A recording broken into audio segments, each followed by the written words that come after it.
Picture this. You're in the hot seat for a senior cloud architect role.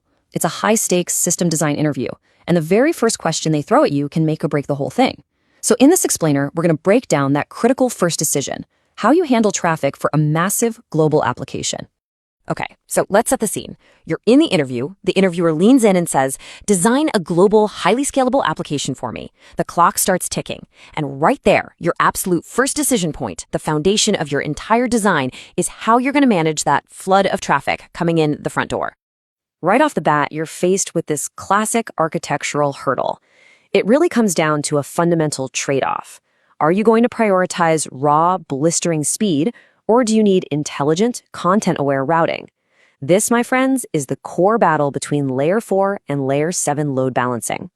Let's use an analogy here because it makes it super clear. Imagine a huge shopping mall on Black Friday. A Layer 4 load balancer, that's the security guard at the main entrance. They don't care what you're trying to buy. They just see a massive crowd and efficiently point people to different escalators to keep things moving. They are incredibly fast.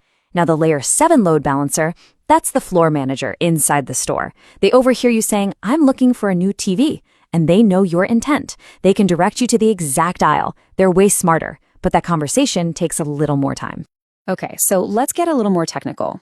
A Layer 4 load balancer works at the transport layer. All it cares about are IP addresses and port numbers. It sees a data packet, looks at the address label, and quickly forwards it to a back-end server. The key to its speed is that it never, ever opens the packet to see what's inside. Now, on the flip side, we have Layer 7. You can think of this one as your application's personal concierge. It operates way up at the application layer, which means it can actually read the HTTP request. It sees the URL, the headers, any cookies. It basically speaks the language of your application. And that allows for much, much smarter routing decisions. And this is where you really see the night and day difference.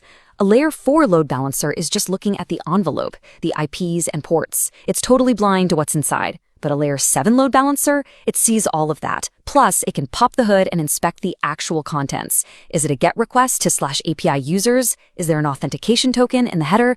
The Layer 7 load balancer knows all of this and can make decisions based on it. And all of this brings us to the really crucial point, performance. Because a Layer 4 load balancer is so simple, its latency is incredibly low. We're talking microseconds. A Layer 7 load balancer, because it's doing all that extra inspection work, adds a bit more latency, usually measured in milliseconds. Now, for most apps, that difference is nothing. But for some, it's absolutely everything. So back in the interview, they ask, all right, which one do you pick? And more importantly, why? Your answer here is a test. It's not about finding the one right answer. It's about showing that you can justify your choice based on the specific needs of the application. And here's how you nail that answer. If they describe a high-frequency trading platform, you'd say, I'm choosing a Layer 4 network load balancer. For this use case, every single microsecond impacts revenue, so speed is our top priority. But if it's a food delivery app with a bunch of microservices, you say, I'm going with the Layer 7 application load balancer. We absolutely have to inspect the URL to route requests for /orders to the order service and /payments to the payment service. See? You're showing you get the trade-offs. Okay, fantastic. You've just aced the Layer 4 versus 7 discussion. But in today's cloud-native world, it gets even more interesting. A good interviewer is going to push you further, asking about the difference between a standard application load balancer and an API gateway. And here's the core difference. It's all about purpose. An application load balancer, or ALB, is really a traffic director. Its main job is to keep your infrastructure healthy by spreading traffic across a bunch of servers. An API gateway, though, is an intelligent orchestrator.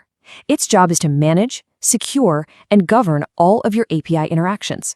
It's the bouncer, the concierge, and the front desk for your entire API world, all rolled into one. I mean, an API gateway does so much more than just routing. We're talking about handling authentication by checking API keys or JWT tokens. It can enforce rate limiting to stop bad actors from overwhelming your system. It can transform requests, manage different API versions, cache common responses. The list just goes on. These are all critical application-level jobs that a simple load balancer just wasn't built to do. So does that mean you have to choose one or the other? Absolutely not. In fact, a really powerful and super common pattern is to use them together. You put a load balancer at the very edge to provide rock-solid availability for the API gateway layer itself. Then the API gateway instances do all the smart stuff, authentication, rate limiting, before passing the clean, validated request to the right microservice. It's truly the best of both worlds. Now listen up, because this is a classic interview trap.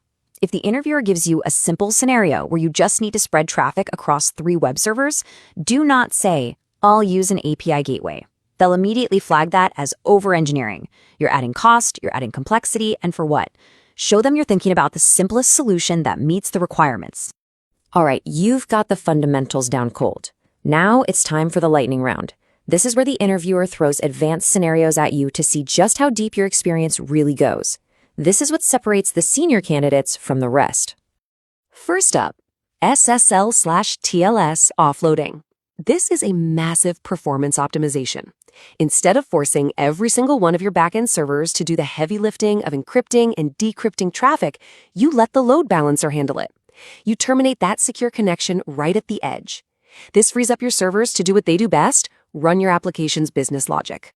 Next, let's talk about IP addresses, static versus dynamic. You're going to run into this all the time. Big corporate clients will often require a static IP from you so they can add it to their firewall rules. A network load balancer is perfect for that. But on the other hand, if you've got a modern auto-scaling application, you need something that can handle servers constantly being created and destroyed. That's where an application load balancer shines. It's built for that dynamic world. But what if your application needs to be truly global? What about disaster recovery? Well, that's where Global Server Load Balancing, or GSLB, comes into play.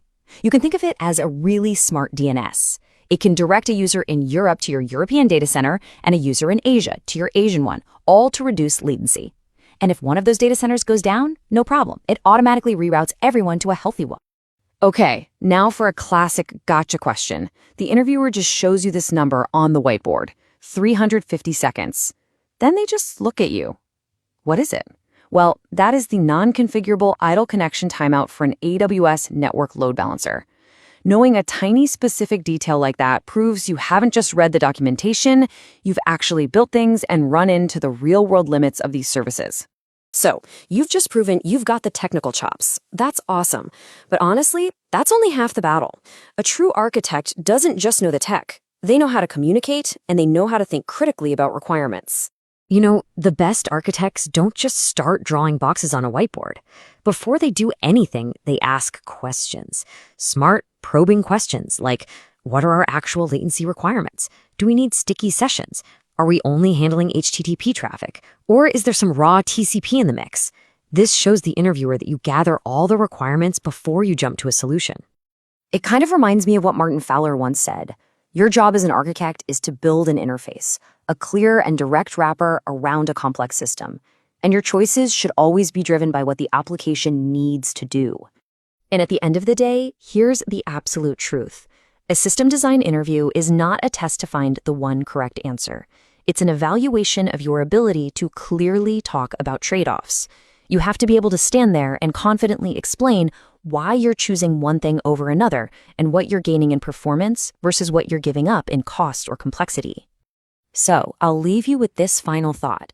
A brilliant design that nobody understands or believes in is completely worthless. The ultimate test for an architect isn't just about creating a perfect diagram. It's about communicating its value. Your architecture might be perfect on paper, but can you sell it? Because the best design is always the one that actually gets approved.